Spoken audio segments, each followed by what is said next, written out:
Hi everyone, welcome to Casual Watch Talk Sunday Social, and we have got a full house today for our show on watch shows. So make sure that you keep the comments coming as we go through this. Questions, comments, concerns, compliments.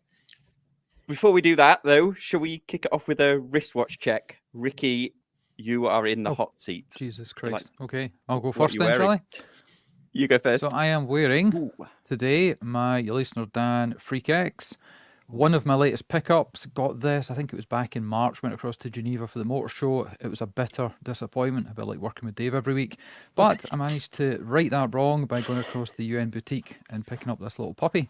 And it's not been off the wrist since, apart from that one time that I gave it to the guys at Deluxe and they actually swapped out the shitty OEM strap and fitted this little catchy little number. And that's my wrist check for today. That's a lot smaller than I thought it was. I thought those freaks were like huge. That's what I say to Dave all the time. It's because it's black. They look smaller. Like black watches generally look a little bit smaller. Okay. Well, what colour is the case? The case is quite an unusual colour. Yeah, it's like a red. Yeah, if you go back, it's called carbonium, and this one's the Magma edition. So it's a carbon with a red resin mix. Super lightweight, titanium tub inside, and it's really, you hardly feel it on the wrist, even though it is, I think, 42 mil. It's beautiful. It is beautiful. Thank you very much. Really nice. Nicholas, what are you wearing? Well, I thought, seeing as Mike was going to be on this evening, I'd wear the Alliance 01, the Fears Christopher Ward Alliance 01, which is, since I got it back from the workshop, rebuilt into my own personal watch. I've been wearing this a great deal. It's just, I've forgotten how much I enjoy the simplicity of a jump out and no running seconds. It's beautiful. Awesome. Cool. Mike, what are you wearing? I've got a new watch. We're lucky at getting a few watches when we work in the industry, but I got myself a C63 Sealander GMT. I got it in a scratch dial. And it's also got the previous logo as well. I've been on the road a lot. And I've seen a lot of conversations about new and old Christopher Ward logo, so I got in on the act of the old one. It's awesome. Yeah, that GMT is awesome. Absolutely. Yeah, awesome. A little bit of orange, it just works. Yeah, absolutely. I love that Dragonfly one's my favourite of the GMTs. But Dave, you're up next. What are you wearing? I am wearing my Mozart Streamliner in the green. So beautiful. That's what I am wearing today. Much to the probably disappointment of Ricky. Why? Because apparently I'm a disappointment. Always. This time you actually came up trumps for a change. You have to see, exceptions that prove the rule. Yeah. Awesome. Hang on. I need to get a brush to brush my hair. Oh, sorry. Carry on, Mark. I just got that. I'm feeling a bit slow today. Okay. If the lighting cooperates, this is Christopher Ward's C60 Trident SH21, and it's a bit washed out, but there you go. So one for the archive, the second Christopher Ward with the SH21 movement. Brilliant. Awesome. I've seen a couple of them out there over the last few months, but it's great to know you've got one too. Yeah, they made, I think, 300 of them, and at the time it was one of the slowest selling limited editions they ever did. It hung around for about 3 years, but my first CW, that one. Great. Could be a Hodinky limited edition. Ed Sheeran. I mean, if it's got Ed Sheeran on the dial, Awesome. I'll round out. I didn't wear a Christopher Ward, so it didn't look like an advert, but I'm wearing my Bremont, which I actually have been wearing this week. The Bremont with the giant oversized bracelet. Do you have a tough time with the proper name, pronunciation there, Sam? So I say Bremont, right? And then I know you say Bremont. So I started saying Bremont, and then somebody actually corrected me in the comments as I said Bremont in the thing. And they're like, oh, it's a silent T. Jesus. I'm like, oh. I talked about how to say that word for almost a decade, so I just love that you said that way. There's that much dust under the crystal, you can hardly see the logo anyway. But it started off well. I thought this was a casual talk. It is. Listen. Shush. Me and Dave will get emails from somebody come Monday morning. We've had We this will. in the past, Don't been on your stop. show, and We need Bremont to- get mentioned. I am not kidding on. What a brand. Sorry. Fantastic. Carry Hi, on. Sarah, if you're watching, which you are. Okay. Well, we've assembled this cast of characters today to talk about watch shows. So, I think the question to the panel is, a number of watch shows have been happening. They definitely had a huge boom after the pandemic. We've evolved from watch shows early days being trade specific, and then we went to trade and press, and then now we're at a ticketed event where the general public can go. But where do we see like watch shows going? Do we think that there's still a place for them versus the watch fairs where you can buy them? So I don't know who wants to kick us off. That was an open-ended question. I Gotta can pick start somebody. if you like. I can start. Well, if you want. I'll jump straight in then. Oh, go, Nicholas, please. Please, Nicholas, go. Okay, I would say 100% they are worthwhile. I think increasingly they are. But I would argue not all watch shows are made alike. Let's say that. I think some are incredibly relevant. I think some are very increasing in size, and that's a great thing. There are others where I would argue maybe they don't need to exist anymore, or they need to change their format. Certainly speaking from a brand perspective, watch shows in particular for this year are our number one focus when it comes to how we market our watches. The watch show is by far the best place for us to put our money. And that's something I'll talk a bit more about later is, there's a reason a lot of brands don't go to a lot of shows is it is big money. I mean, to attend them costs a fortune. I agree. Yeah. I think to back that up with Nicholas, I think we need to look at shows from kind of probably three different perspectives, which actually on this panel we can do. Brands will have a view of it in terms of them exhibiting. Media will have a feel for it in terms of what they want to get out of a show. And then, of course, the general public or the watch fans or whatever you want to call them going along to these shows, all of them have a slightly different kind of perspective on what they want out of it and also what the show itself offers. And Nicholas hit the nail on the head. The cost can be ridiculous, frankly. Throw some figures in there, Dave. It's not so fair, but I'll not name names. Do you want me to try and generalise? I'll not name names, but it could be anything from a couple of thousand for a brand to attend the show. Now that's out with all of the overhead costs, getting staff to that location, food, hotels, all of the other stuff that comes with it. But that's what it is. But a couple of grand up to it can be into significant 5-figure sums depending on what the show is as well. Or actually in some cases it actually can cost nothing depending on who wants to put the show on as well. There's lots of different takes on it, but there is a sweet spot between the cost of the show in terms of a brand going along to attend and what the return out of it is. And there's a few folk have definitely got that right, which we could probably get into later, and some who've definitely not got it right. I mean, I'll put a few numbers just to throw in there. So, for example, in April, Fears attended the Time to Watches fair during the Watches and Wonders week. One of the fairs referred to by the Rolex CEO as a pirate. Now, this was a fair very, very well organized, very professionally organized. And just to get the space for the stand, our 2x2 meters, was probably the most expensive real estate I've ever rented in my entire life. But that wasn't actually the killer. That was expected. What was the killer was our hotel rooms for the members of the Fears team. And we were sharing hotel rooms. We were in basically not a proper hotel, more like just a room, which most of them were en suite with a little kitchenette, right in the heart of the red light district. And for the attendance of the fair, on those 4 rooms, we spent Nick? 8.5. What was the address? Well, just to pass off. Put it this way. Offline comment. Well, put it this way, Ricky. By the end of the week, I got very good at knowing one line of French saying, No, mademoiselle, no merci, je suis homosexuel.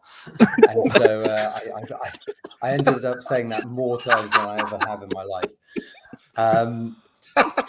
Sadly things like that can't be accounted for on the the show exhibiting budget. Anyway, our hotel rooms, these 4 rooms in this dodgy part of town, came to £8,500 plus city taxes.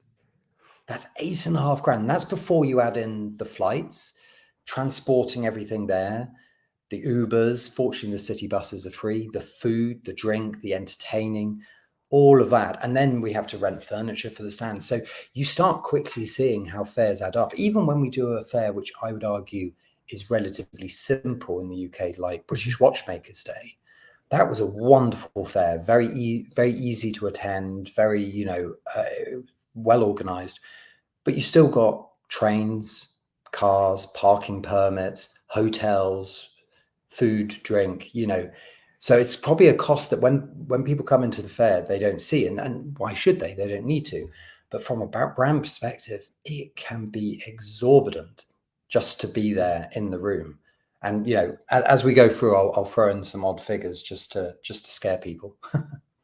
But on the back end of that, though, you've just got to make every penny count. And that's always the goal. You've got to make sure that you're selling. I mean, it's the same when I'll do an event with 10 people there, or you're opening up a new retail partner back in the day. But you've got to keep the lights on and you've got to make it worth it. Your time more than anything. And when I first went to Baselworld, that's probably where I'd probably start, because we have all these British Watchmakers Days. We have these smaller shows over in America. We've got the splinter shows in Switzerland right now. But Baselworld for me was the World Cup final. It was, the 100 meters race in the Olympics. It was the Super Bowl. And everything tries to recreate what those few halls did now in a bigger way, because the internet is so big. Those 2 weeks destroyed you physically, ruined your pocketbook, but it also gave you more business prowess. It grew you up as a person. It educated you as a business. And it was a place where you got to meet your friends, but also do the deals, not really within 9 to 5 hours as well. You did them on the blue carpet afterwards, where it's a plume of smoke over a sausage and a overpriced beer.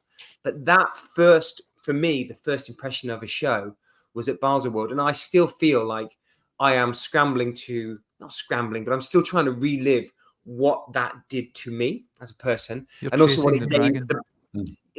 Because that particular moment, I was obviously very, very young back then. It was like 2007, 2008 when I went to my first Basel. But it was incredibly impactful for me as a professional. But I know what it meant to the people coming. And that was way before you would have massive amounts of bloggers. Hodinkee just started. A blog to read was then, not a blog to watch. You'd find a few of these bloggers not being allowed inside of the booths. So it was way before the internet was really kicking into gear, what we're doing today. And I truly believe that when you're looking at Worn and Wound and you're looking at Time to Watches, you're still trying to find that relevance of what part of Baselworld are you in? Because when you walked into that main hallway, saw Rolex and Patek, and you were in hall 3.74 on the top level by the broom cupboard, you knew your place in the watch industry, and they let you feel it. And that's probably why in the end it went away, because you were still paying those big prices that Nicholas talked about. But my God, it was magic. So when we were talking about this particular show, or what we were going to talk about in today's show, I just went back to there being a 26-year-old lad walking into Baselworld, going into the Messeplatz, having a beer next to Gerard Genta with this very, very small Swiss brand owned by an American. And we had no reason or rhyme to be there, but you were part of it because you had a watch that you could sell. And that, for me, is still probably how I live my very, very cheesy but truthful way of looking at the watch industry, because it means something. And it was in one place, and now it's not. So when you ask about shows, I still think we're trying to find a place for our box to go on the shelf that is the Swiss industry or the watch industry. Well, the way you talk about Baselworld there is exactly how Scottish Watches came to be, because I went across the story I've told a million times before, and I don't want to bore people, but anybody knew. 2017, January, I bought my first luxury watch. 3 months later, I bought a plane ticket and an entry ticket to Baselworld, knowing dick all about watches. I knew Rolex, and that was it. There was nothing other. No other brands existed.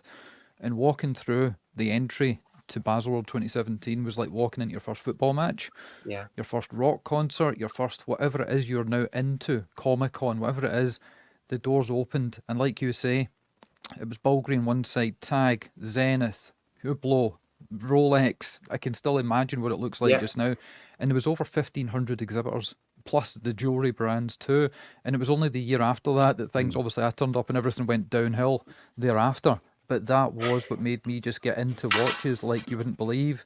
Then Dave was running Red Barn Scotland. I met up with him again after like 15, 20 years of not knowing him. Blah, blah, blah. Scottish Watches came along. So I owe a big debt of gratitude to Baselworld 2017, then 18, then 19, Watches and Wonders, SIHH and all the shows.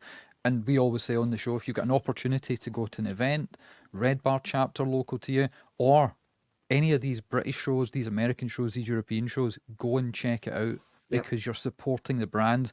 And you might see something that you've seen in a picture that you absolutely despise, and you put it in the wrist and you fall in love. So, yeah, I totally recommend everybody does it. Completely agree. Yeah, awesome. I will say that, just to finish off one of the points that I said, when I was there with Ernst Benz, I don't know if anybody knows that brand. I launched them way back in the day. And the booth that we had, we couldn't get all the appointments filled because there was too many brands for people to come in. I mean, you talk about, you're back to back to back. Some of these small brands, you couldn't get an appointment for love nor money. So you learnt that term, we're going fishing. So you're standing outside of this store and it's like, hello, sir, would you like a Turkish market? Would you like to come and see my carpet? But it was, would you like to see my $5,000 moon phase? But with that, you also learn how to pitch quick. You learn the wrongs and the rights. We learned so much at those shows. And I'll always be eternally grateful for those early days at Basel, because you did learn very quickly. You did get smacked in the face a few times. You learned that the word no was not always a bad thing, but you had to adjust and grow. But I loved it. We also know that, I don't know how much you know about with it, Sam, as well, when we talked about your bodies being destroyed. The days suck. The days are so long for people on this side of it.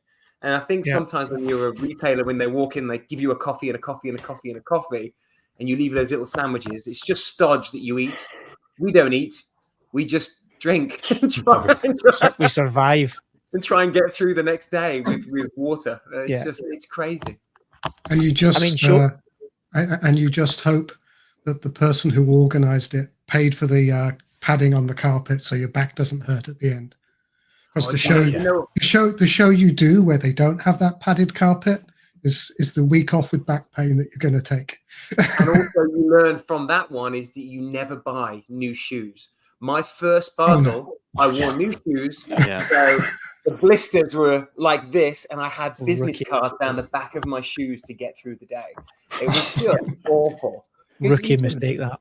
Yeah, it was massively a rookie mistake. I learned quickly. And I mean, shows have changed hugely because, if you think back 10 years, not even 10 years necessarily, the shows were very much quite formal setted things where it was very much orientated towards the retail sector. It was the retailers came in, they got presented at or talked at, and in many cases, depending on the brand, told what they were buying, and that was it. And the public were like, keep away. They didn't want the public anywhere near them. Even the media, to a certain extent, was heavily regulated in terms of who did and who didn't get in. The ones that they knew they could kind of dictate the narrative to of what they wanted the story to be told were allowed in. Anyone else, no. And I think certainly those types of shows have changed in that if you look at Watches and Wonders now, I would honestly argue the press are probably more important almost than the retailers, because they want the media in, they want the coverage, they want the story told, they want the word put out as far and wide as possible. And then, of course, the retail customers, maybe on an equal standing to the media. And then, of course, they've realised that actually, hang on, the people who actually buy these, they're relatively important in this whole kind of economic cycle of, do we want to survive as a brand? So maybe we should let them in. And in fact, you can even see Watches and Wonders. It went from not at all to 1 day to I think 2 or 3 days now. So you can see the kind of importance of that building. But also lots of the startup shows. Wind Up is probably the best example, where you've got this kind of collaborative effect of you can get the public, the brands together, and you can get selling together as well. Because those big shows, selling was almost, other than stocking retailers, selling was verboten. You didn't, it wasn't cool, it wasn't seen as being of the right thing to do. You didn't sell at the events. Now at these events like Wind Up, it is I don't know how you describe it. It's a cross between a car boot a posh car boot sale, a marketing event, and a social event. It's a little bit of everything, because shows like Wind Up, they're not posh and hoity-toity in the same way as some of the high-end shows are. They are very grounded, down to earth, very approachable, which is something that, frankly, the watch trade has needed to get to grips with for quite a long time. Yes, a brand can present itself in the way it wants to be presented, but it doesn't need to be difficult to get in, which has always been the problem up until now. Well, you look at watch time. It's the same time. Watch time in New York is the same time as Wind Up in New York. And it used to be so separate. And I still think to a degree it kind of is, because of Gotham Hall compared to... They're very different types of shows. Very different types of shows. Very much so. But it was that same crowd didn't know where to go. I think nowadays, because jeans and T-shirt is accepted in a business environment as well as a high-end or a low-end luxury environment, it doesn't matter. But hang on, Mike. Little asterisks, except fears. I'm surprised he's not wearing a cravat tonight. That was just about to say. Well, exactly. Yeah. It's Sunday. It's layback day. This is yes. But actually, I was going to say, David, you make a really good point. So, I mean, when we're identifying what a show we're going to attend is, it's always about what is the aim of the show, right? So when we're looking at Wind Up, it's primarily two things. One is introducing Fears to a new audience, allowing people to see it. The other one is to sell. We're selling watches on the stand. Whereas completely different in Geneva, we went with 4 objectives. The first one was meeting retailers. We are growing our Fears authorized stockist network around the world, and we met retailers who we just would never get in front. So you pay for access to be in the place where they're going to be. The second one is media. So even though I like to think we do well with English speaking media in the United Kingdom and the US, it turns out there's a lot of countries around the world where they don't speak English, and actually, we're able to introduce Fears to. The third one was also collectors. So the show we were at, Time to Watches, every single day was open to the public, and we met so many collectors from around the world. And then the fourth one is we actually have a B2B arm where we do design and engineering work and white labeling work for other watch brands. And again, just being there, talking to people who are setting up watch companies, other brand owners, able to, pick up quite a lot of B2B business. So for us, it's always about making sure the show is clear what it's trying to be. So we know that we go with the right people, the right conversation, the right topics. And occasionally you get unstuck when a show is very much saying, oh, we're aimed in this direction. And then you turn up and you realize, whoa, no, actually, they're more in this place. Certainly in the UK, some of the shows can be a little disjointed as to who's actually going to be attending. Yeah, exactly. But I mean, I'm really pleased that Wind Up New York is an influx of new shows appearing just out of nowhere. After the pandemic, it was like a scramble to create them, and now they're just regurgitating. It's the same brands, there's no USP, and it's almost a cash grab.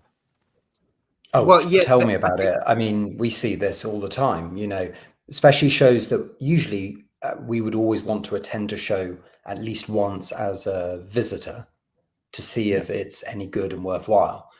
But when a new show comes up, you can't do that, right? So therefore, you sometimes take a punt. And we've had several shows this year where we've just come away going, we will never touch it in a million years again. It was a waste of money, but you learn, right? And Mike, you're talking about the learnings you had early on in Baselworld. Sometimes you learn whether you should be at a show, or you learn how to make the show work for you. Well, my time at Bremont really showed that, especially, you look at how Nick and Giles back in the day were positioning the brand, and it was the shows within. Basel was the only one really, but we were not quite big enough to deserve a hall. And so we were adjacent to it. So we were in the Swiss hotel in a beautiful boardroom or ballroom overlooking the Messeplatz, but we were shunned or looked down upon by the powers that be at Baselworld because we were not officially part of the show, but benefiting of the show. Whereas today, that's kind of encouraged because it's part of the thing of going to Geneva and going to these different places that are just away from the show as well. It kind of adds to the color of it. So then we went into the show, but we couldn't quite, again, maybe justify the price of being in the main part, or if we were, we'd be too high and too to the back, and the ambition wasn't quite fitting it. So we went to the Palace, which was a very fancy tent, and that ended up being the best thing for Bremont because they were next to MB&F and Christophe Claret and all these really cool watchmakers, and we had a space, and it sounds to me, and I've not been to it, a bit like Time to Watch. It had that kind of cool vibe about it where everyone and anyone was welcome. And the lighting was really good in there, which made a difference. But tell me about lighting. Oh, yeah, well, that's a big thing with shows. But the time when Swatch left Baselworld, everything changed. And it also meant that brands like Bremont, who were getting bigger at the time, maybe could have gone into the show. But then what is the show going to be? Are other brands going to follow? Would Rolex pull out? So it was a very, very weird time for a brand like Bremont and other brands that were that type of size to find their positioning within that show. So as much as I now look at wanting to find that box or that place that kind of relives those feelings and gives that immediacy and that excitement for the industry, I think they also shot themselves in the foot so much that it can't ever happen that way again. I learned, obviously myself personally, but to see how the brands get treated in that way with certain shows, it's important with brands of our size, like Fears and Christopher Ward and ones like that. We can't throw money willy-nilly at shows that aren't going to work. So on the US side over here, I'm kind of dipping my toe into every market to see what it's like. Because I could talk, Nicholas and I just did a Red Bar tour across the Pacific Northwest and California. It was excellent. But you don't know if a show could really be supported there because is the market big enough? So it's all a gamble. It's all about, you've got to keep that suitcase full and your underwear clean and away you go, because it really is a road warrior's place right now. And that's actually a good point, Mike, is like these shows can really work and some do work. So Wind Up is a great example of a show that actually, I think, broadly speaking, most brands that go to an exhibit would argue that as a platform, it's a good compromise between cost, return, what you get out of it, etc., etc. I think that's all kind of fair enough. But when you tag on before and after it a few small events, whether that's an evening with a Red Bar chapter, or whether it's meeting up with, Neighborhood Watch Club in San Francisco, or whether it's meeting up with whoever you meet up with. When we were over at San Francisco as well, that's what we spent time, 4, 5, 6 days around the event doing that. And actually, I would probably argue that you've got as much, if not more, return from those than you do get from the show in terms of interaction with people learning about the brand, what you're doing, and even transitioning it into sales as well. It's quite amazing the difference it can make. So I think that's one way you can kind of amortize the cost of the transport and the hotels and everything else, is trying to ram in as many of these small events as possible.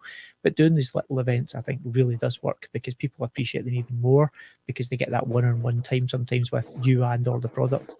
Oh, yeah. Why don't we let Mark speak for a little bit then? Because he's somebody that has been to Dubai Watch Week, British Watchmakers Day, yada, yada, and he isn't associated with a brand, so it'd be good to get his perspective on it all. Yeah. My first watch show was the very first wind-up in New York. I've been to every New York wind-up ever since. And you can see how that particular show has grown. For me, the benefit of these shows is seeing brands I wouldn't normally see and putting the product in my hand. And that's why I was particularly grateful to Nicholas this year for lending me a Fears for the day at British Watchmakers. That was a really, really good experience. I really enjoyed that watch. It's just a shame my budget and my budget and my watch buying have not aligned this year.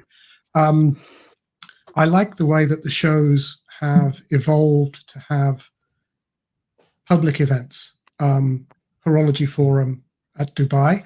Now, I don't necessarily always agree with the speakers and the content, but I'm glad those things are there and I have the choice to go to them.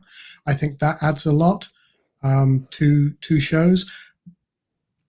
So Dubai Watch Week clearly not a selling show. That's a display show. Wind Up is that strange mix of you can sell the watches, but and they're now getting back into the event space thing as the shows get larger. So from perspective of a member of the public, it's the ability to see a watch that I wouldn't normally see, the ability to get hands-on with a watch that I may have desired to get hands-on but never thought I would see, and then the events. So I'll keep on going to Wind Up New York. Watch Time has the Friday night VIP session, which is very expensive for what it is. I've done that once. I wouldn't do it again, but I would continue to mix Watch Time and Wind Up, at the weekends when it's $30 because those shows are very different. The brands who are represented are very different. So you get to see everything, and the ability to see the vast majority from the $200 watch to the $200,000, $300,000 watch within a 15-minute walk within one weekend is very much worth it for me. I'm going to see a lot of watches I don't like, a lot of watches I can admire but can't afford. So as a member of the public, just that one weekend in New York gives you the chance to see everything. And I think that's a unique experience right now. I think that's a good point you make. So I was going to say, I think that's a good point you make, Mark, about seeing stuff. I mean, in the last 5 to 10 years, there's been an absolute proliferation of brands that are direct-to-market brands, not the traditional via AD or retailer model where, let's be honest, Swatch brands, LVMH brands, Richemont brands, you don't have to travel that far. You'll find a high street retail store not that far away from where most people in general world live, where you can see those watches if you try. Yes, you might not see some of the super high-end exoteric products, but you'll see most of them. But if you want to see watches from Nicholas, if you want to see watches from Christopher Ward, if you want to see watches from Mirage or the multitude of other brands, whether it's Isotope or all the other brands that go with it, you have to go to these types of shows because it's really probably our only real opportunity to show what we do to the general public outside of maybe your headquarters or maybe the odd little outreach event you do. So these events are super important from brands to allow people to get to see them.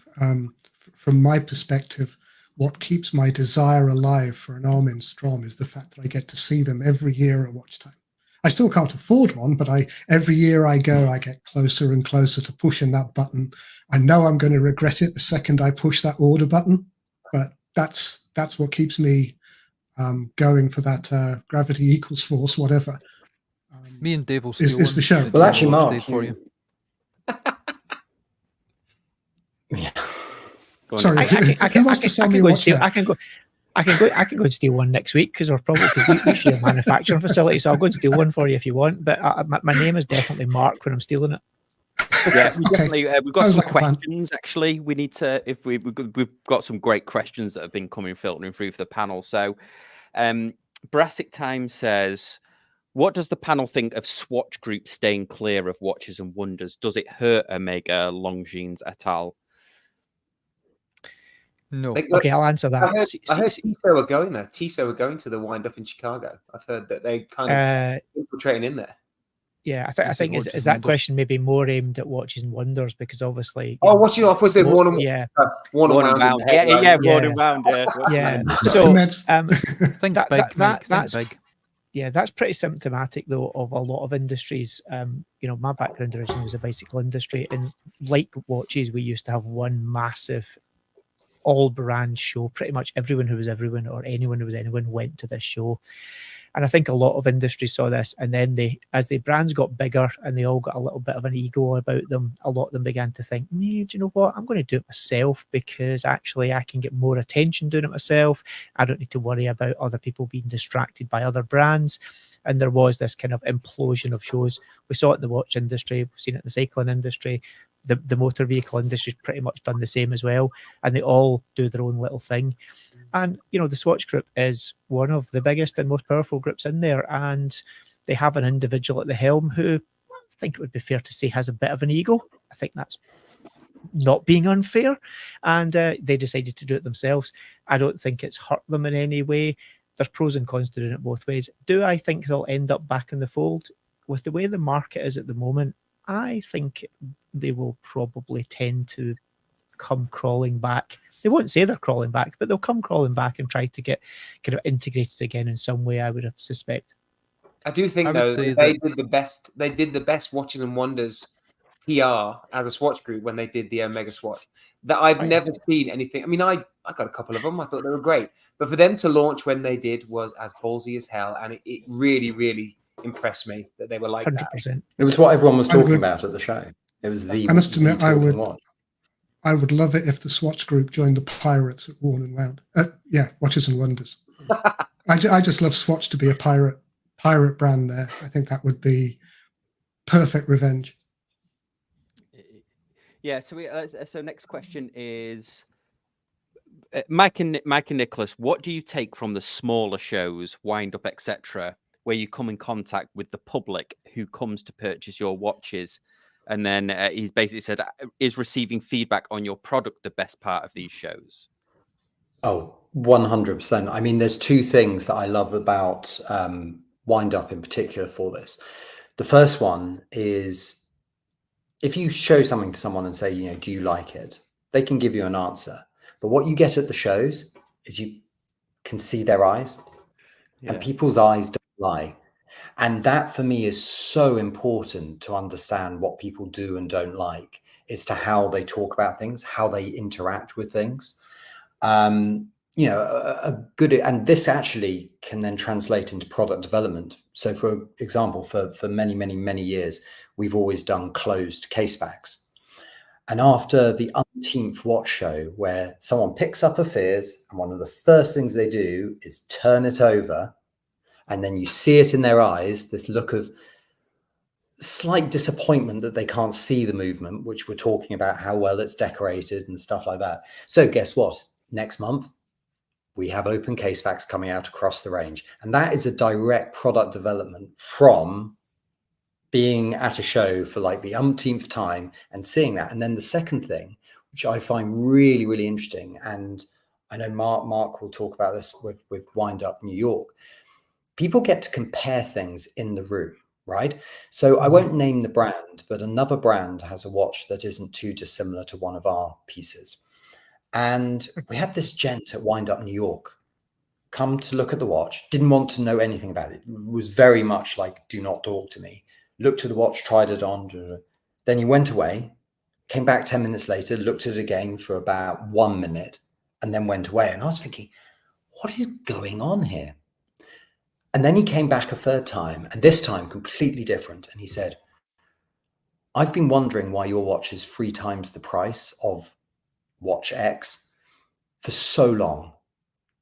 And today I now see it. I've just spent the last half hour going between the two stands, trying the two watches on, and I now understand because I can see it, I can feel it, I can touch it, and I understand it. And I think that's something that is so powerful to hear that as a brand owner, because that's something that I'm not necessarily going to pick up in a comment on a post on Instagram or a review or a forum. Actually having that feedback is so powerful because it suddenly tells you, what are we doing wrong? How are we not conveying the quality? And sometimes you can't. Sometimes you just need someone to touch it and then tell you. Yeah. I completely understand and agree with everything you've said there. On my side, maybe a differing point would be a way of saying thank you. We get, obviously with Christopher Ward, it was maybe a different level to the amount of people that were coming up wearing Zodiac compared to what Christopher Ward are when they come to Wind Up. It blew my mind. I must have counted around 100 people were wearing Christopher Ward that I saw in the 3 days in San Francisco recently. I tried to take as many wrist shots, and then you say, thank you. What did you like about it? Why did you choose it? How long have you had it? Is this the strap that you bought it on? Have you got any other options? Those types of things there, for me, is just watch talk. And so, yeah, we'll sell and we'll do a really good sales pitch. But the education that we get on this side of the showcase, which, of course, Christopher Ward is very unique because we don't have showcases anywhere anyway. But for us to be able to have that moment to talk over those 18 inches, it means the world to people like Mike and the rest of the Christopher Ward team. On my side, because I've done a few other brands, it's been incredibly affirming about why I'm with the brand. because this is 20 years of history, and you know I'm still new to it. But they're telling me why they fall in love with it, and it helps me as I grow it here. So we're always learning on both sides. At the end of the day, we're always going to be selling from it, but the educational side of it's just massive on both sides of the showcase. Yeah, we've got another question here. The real question is the show a trade show, a convention for enthusiasts, or an annual brand display for the media to promote? Some can be all three, but most are what they are. If that's a question. Well, look at Watches and Wonders and the way that has moved on. That is the kind of spiritual successor to Baselworld mixed with SIHH. And the year that I went along to Baselworld, it was open to the public pretty much in all the days. And then the following year, I went along to SIHH, and that was the first year that it was open to the public. And there's this great anecdote that I like to roll out occasionally. They weren't used to it at SIHH in 2018. So on the last day, they opened it to the public. I went along with one of my friends. We went into the Roger Dubuis stand, and they just let me wander straight in.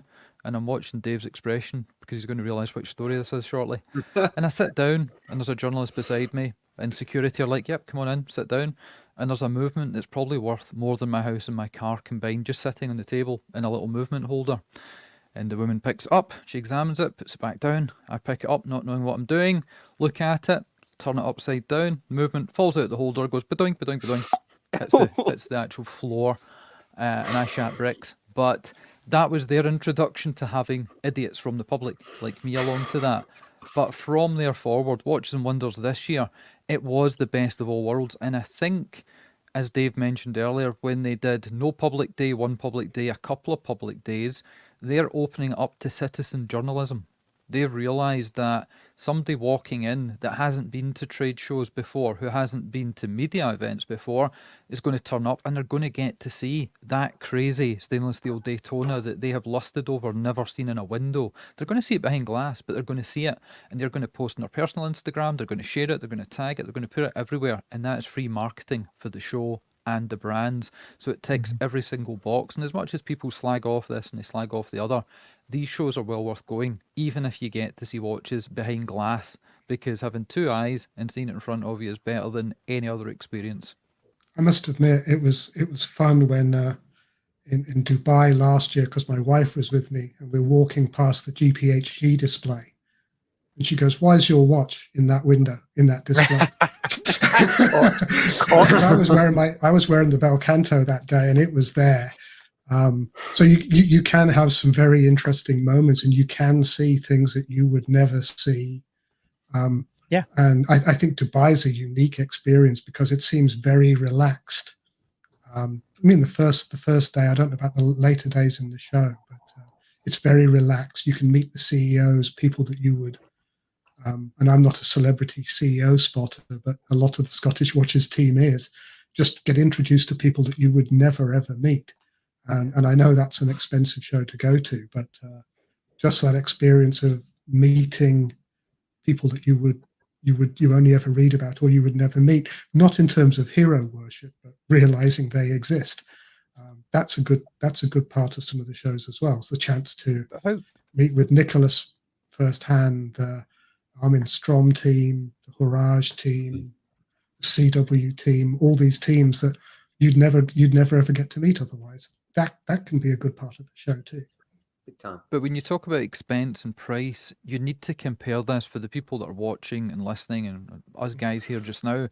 This is our hobby, first and foremost. Then it might become a career to some. And if you're a football fan, how much does it cost people to travel to the Euros this year? To watch 90 minutes of a game if they got a ticket, if they're not just along for this, that, and the other, or multiple events. Or if you're following a rock star around the world, they've got an event on, a concert, how much are tickets? So to go to Dubai, it was £550 return ticket from Scotland. And then you could get an Airbnb, you could get this, that, the other. If you went to Dubai Watch Week itself, it was free entry. And you got to do the celeb watch spotting. And that is the show at the end of the year that's super easy. And you can just interact. You can actually try on a Moser. We tried on one of those Louis Vuitton, it's the one with a little mask, and the guy said, yeah, they're all sold out and they're sitting around about 5.5 million on the secondary market. We were just putting them on and off, as were other members of the public. So 550 quid plus an Airbnb, it's a lot of money, it's considered purchase, But compared to a football fan or somebody traveling around the world for whatever it is they're into, it's a hobby. You know, if you can afford it and you want to do it, fully recommend trying it. Well, I remember to F1. I remember when you used to, because you know what was being released from Rolex and Breitling, you know, the bigger brands back in the day with Baselworld, and it would be like a movie review. Would go back. You have to wait a week or two for the written word to come out and then read it. Yeah. Now you've got that immediacy of an Instagram picture, and that could be from someone who's got millions of followers, or Joe Blogs who's got 124 followers, but they caught a really good picture and people share it. Yeah. So you have to look at every post as an opportunity, and every picture tells 1,000 words. So I think that, and actually, Ricky, one of the first podcasts I heard of Scottish watches was your dissection of Dubai Watch Week and how much you loved it and how different it was. And I got hooked on your enthusiasm from that. And I think that's what any show does. There is always going to be peacocking, being the size of the stand or the beauty of the windows or how you dress it up, because that will bring people in to sell, and it will also bring media in to tell a story. I mean, to answer the question, it's always going to be about peacocking. People want you to be noticed, but it's the details that matter. And that's when it all has to work from a retailer, from a consumer, from a blogger, a vlogger, a podcaster, or just someone who likes a watch every now and then. Because if you get the mustard right, you get the sauce correct, it should just start to flow. And we've got so many mediums now that we use, but you have to be very flexible. Yeah. So do we think that there's a risk of there being an oversaturation of watch shows?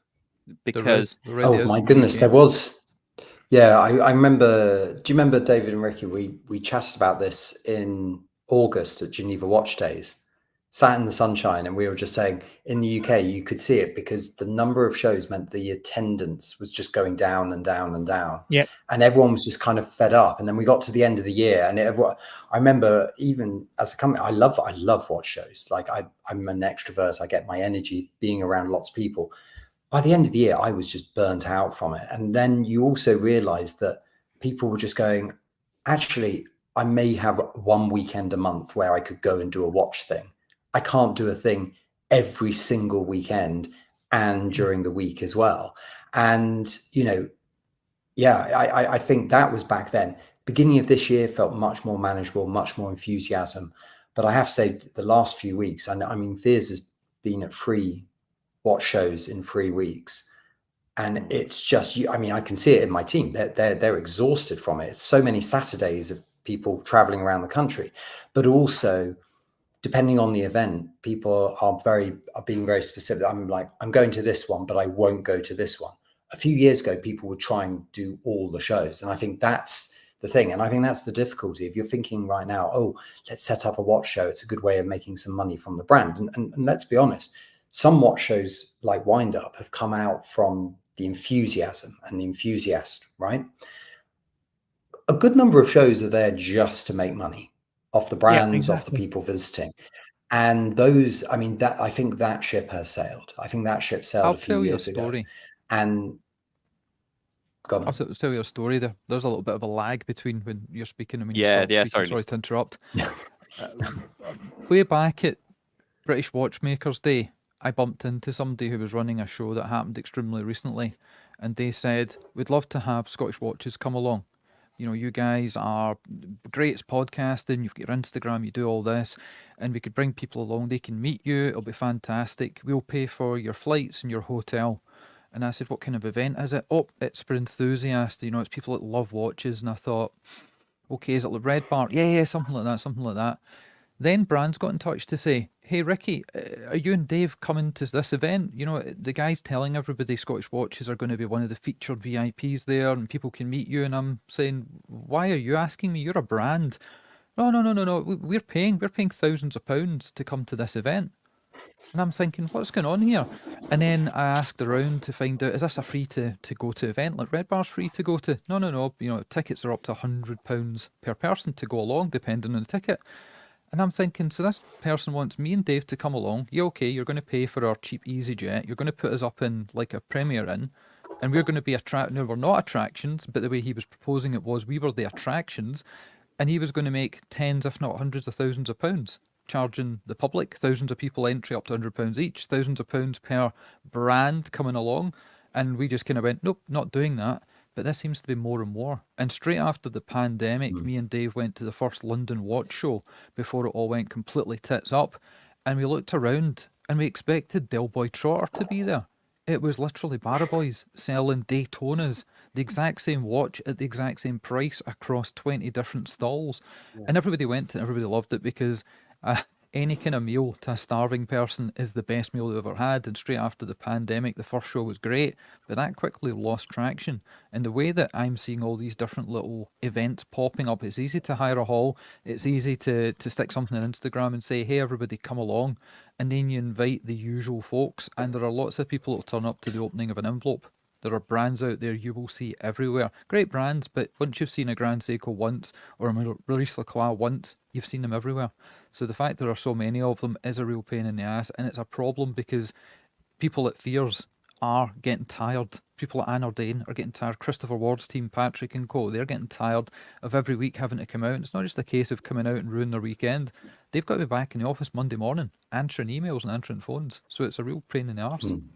It is. It's tough. But on the other side as well, if you look at a country the size of America, and I'll go back to the start of the year when I first started with the brand, I went to DC for a watch show. It was the DC watch show. I forget if that's the exact name. But we had a line of about an hour to come and see a Christopher Ward in person that had never been seen before.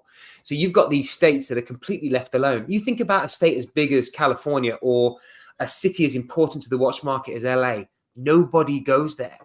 And so these states are starved of something. So there are certain things that are popping up, such as DC Watch Show, or we'll go to Toronto in September because Canada always gets left out.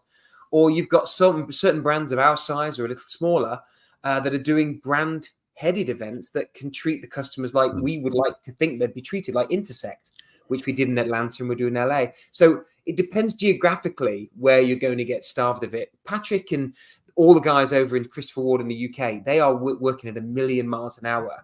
And they're also about to move to a different head office. They've got billions of things going on. For me and for my start with the team that will be growing here, we need to do that because the big thing that's missing over here is tactility.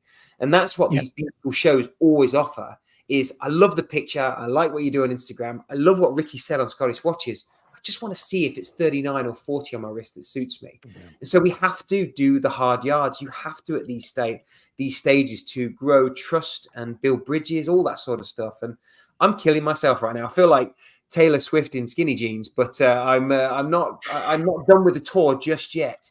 But I think that we have to be very cognizant that there are only a certain amount of manpower that can do it. I know that Nicholas and I have spoken recently about certain shows we can't do just because we have to have our family time as well. So it's a big point. But I don't think they are diluted to a massive degree here as opposed to maybe an island like the UK. London. Well. Yeah, agreed. Yeah. I think that's the thing about the shows as well. What the shows need to get a grip of is they need to offer a real true point of difference, and it needs to be advantageous for the brand, for the people who come along to it, and to an extent for whoever's putting it on. It can't just be a cash cow for the event organizer, which sadly an awful lot of them are, and they don't actually bring anything new to the market. They think, okay, put a pile of brands in a room and fleece a number of people for an amount to get into the room. That doesn't work anymore. I think you have to have this environment where it does work for everybody, which is not an easy thing to get right, to be honest with you. I think the wind-up fairs, I think broadly speaking, they've got a pretty good formula going on. I think most people tend to find that it works well for them. They also are beginning to think about moving into markets that are not that well covered. That for me is the big failing of what most of these shows do. They're too big city centric. It's like London, New York, San Francisco. You're like, well, it's not like those cities are not already extremely well covered for watch coverage as a general rule. How about lots of the other big cities, whether in the UK, say, Manchester, Leeds, Glasgow, Edinburgh, whether it's, in the US, like all of the hundreds of cities that are huge cities that just get ignored all the time, that are full of people that want to buy things.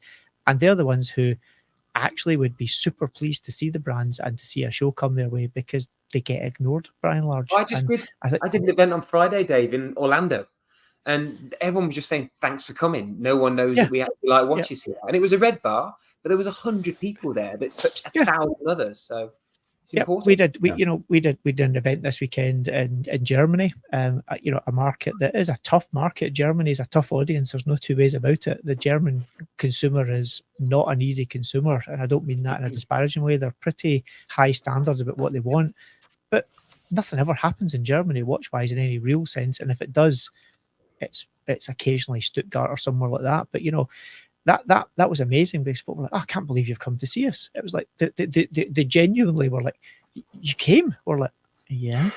And they're like, oh, this is unbelievable, And but when you get that reaction, apparently the Germans and the Scottish are happy, and the English not so sure about them. But yeah, I mean, I think we get along just fine. Yeah, kind of. I love it's exactly. No, it's interesting to see, but like you said, Mike, DC is what, an hour and a bit away from New York, but it feels like the desert wasteland when it comes to watches. It's the capital of the country, and no one goes there. Exactly. It blew my mind. We're going over in October to wind up in New York, but we've already set up a whole load of kind of events outside of New York, and funnily enough, 2 of them are in DC because there's folk there that are like, please come and see us. Can you come and see us? And we're like, yeah, exactly. So it's good that way, but I think that's where the shows, there's a few less shows than there was a couple of years ago. I think a few of them, in terms of the organisers, have realised as well, just putting a show on and trying to charge folk to come is a pretty tough way to make money as well. Yeah. Well, there was a big one in the UK in the last year that people pulled out so much from the show, attendees-wise, that they ended up bringing in car brands and massage girls to fill space. So, yeah. That's good. The other one show, Sam, that we didn't talk about, so I wrote in my notes, was the shows done by the stores. There's some big stores over here, like London Jewelers, Zadok Jewelers in Houston, Topper Jewelers in Burlingame. They do Orlando Watch Company.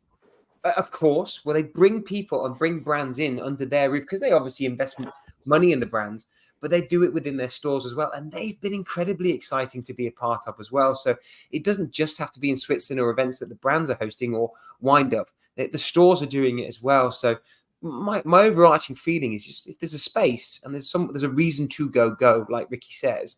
My only thing that I do miss is that it used to just be that one thing you could look up to, is that's the shining light of the industry, and there isn't really that anymore. Watches and Wonders is to a degree, but there are still brands like Christopher Ward and the adjacent ones you might find at Wind Up that can't do it or shouldn't do it because they don't sell in traditional ways, or it may be just not worth it just yet. But the stores have it, and there are red bars out there, so there's tons out there. You've just got to be really on it, and you've got a big team, and it's hard. And some of the store events can be quite a lot of fun. Oh yeah, I bought a Citizen this year, and I keep getting invites to the Citizen boutique in New York, and their events are fun because it's a very different crowd, very different watches. They cover, Citizen, Alpina, etc., etc. So some of the store events, even if it's a mono brand or a mono group, events can be a lot of fun. And you don't have to buy a watch. You just have to go in, show interest, give them your name. You'll get on the list. You'll get on their email list. And there's always alcohol. Don't ignore that avenue. Yeah, always a lot of it. Yeah. Maybe that's one thing you talk about, Sam, is how unhealthy the drinking is at these shows.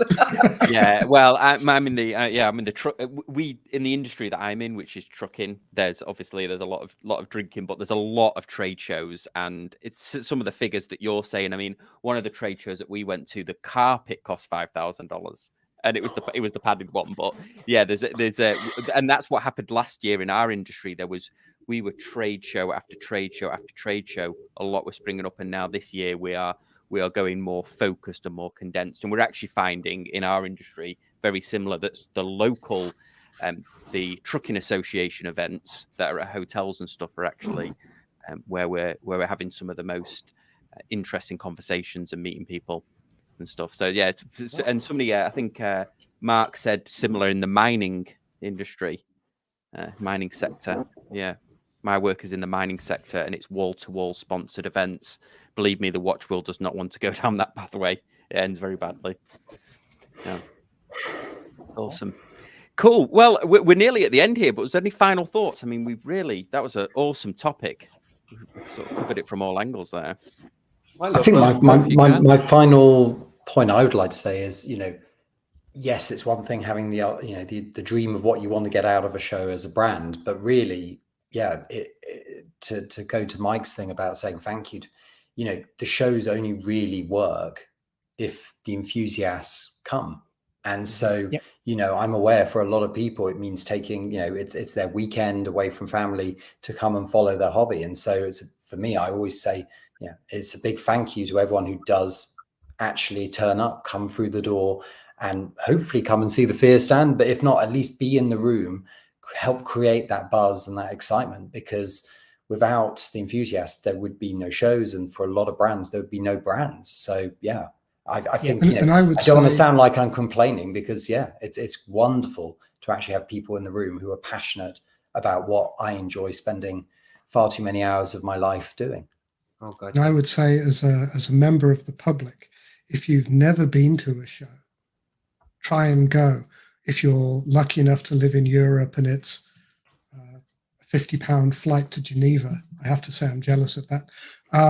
Or it's whether you can get to your local wind up, your British Watchmakers Day. Go once, take a friend, enjoy the show.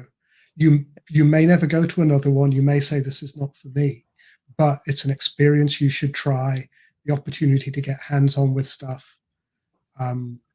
Definitely give one show a go. You never have to go to a second, but certainly give one show a go. You may even buy something, but certainly give one show a go.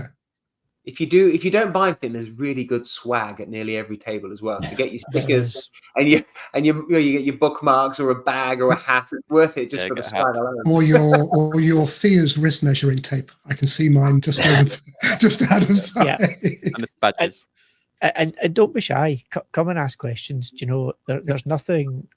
Honestly, there's nothing worse at a stand where you get folk who think, "Oh, I'm going to kind of be standoffish and not say anything." And I can guess most of the time it's fear of you think you're going to get jumped down your throat and try to force to buy something. It's not like that, honestly. It's nearly.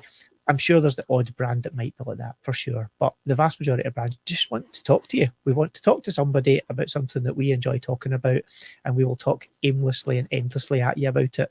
But, come and ask questions. If you want to try things on, that's what the watches are there for. Pick them up, try them on, take a photo, see what you think. That's the best thing to do. Don't be shy about it, because that's what we're there for. Love it. Definitely. Cool. Awesome. Well, huge thanks to the panel. Thank you, everyone, for joining us. Thank you to everyone watching live. Thank you for all the great questions that we had. And we will see you next time on Casual Watch Talk. Thanks, everyone. Bye. See you. Bye.